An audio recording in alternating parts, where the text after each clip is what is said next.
Hello friends, నేను మీ అంశు. ఈరోజు నేను తెలంగాణ స్టైల్ చేపల పచ్చడి ఎలా తయారు చేయబోతున్నా చూద్దాం రండి. Welcome to my channel crazy with Anshu vlogs. First నేను ఇక్కడ 2 kgs ఆఫ్ ఫిష్ తీసుకున్నాను. నేను బోన్తో తీసుకున్నాను, మీరు బోన్లెస్లో కూడా తీసుకోవచ్చు. అయితే నేను రవ్వ చేపతో చేస్తున్నాను. మీరు మీకు అందుబాటులో ఉన్న చేపలు ఏవైనా తీసుకోవచ్చు. ఫస్ట్ ఈ చేప ముక్కల్ని ఉప్పు నిమ్మరసం వేసి బాగా కడగాలి. జాలి గిన్నెలో వేసి వాటర్ మొత్తం పోయే వరకు ఉంచాలి. తర్వాత అందులో 2 టేబుల్ స్పూన్స్ ఆఫ్ పసుపు, 2 టేబుల్ స్పూన్స్ ఆఫ్ ఉప్పు, కొంచెం ఆయిల్ వేసి బాగా కలిపి పక్కన పెట్టుకోవాలి. అవి మ్యారినేట్ అయ్యేలోపు మనం చేపల పచ్చళ్ళలో వేసే మసాలా ప్రిపేర్ చేసుకుందాం. దానికోసం మనం ధనియాలు, జీలకర్ర, మెంతులని తీసుకోవాలి.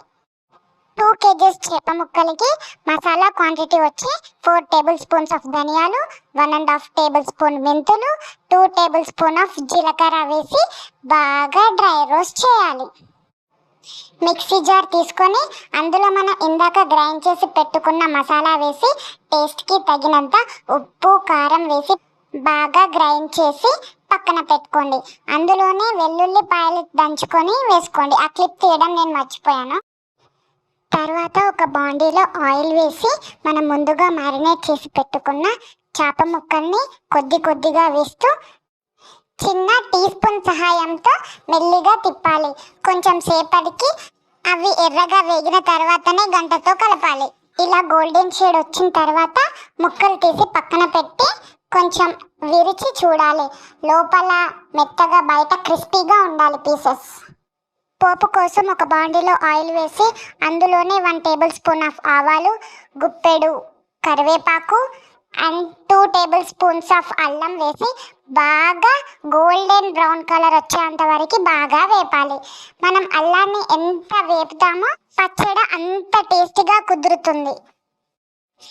తర్వాత స్టవ్ ఆఫ్ చేసేసి కొంచెం వేడిగా ఉన్నప్పుడు మనం కలిపి పెట్టుకున్న వెల్లుల్లి కారాన్ని అందులో వేసి కలుపుకోవాలి. ఆ తర్వాత మనం ఫ్రై చేసి పెట్టుకున్న చేప ముక్కల్ని అందులో వేసేసి బాగా కలుపుకోవాలి.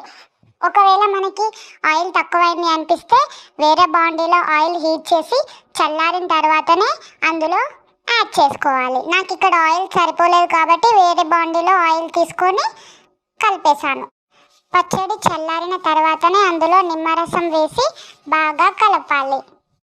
అంతే, గుమగుమలాడే మన చేపల పచ్చడి రెడీ.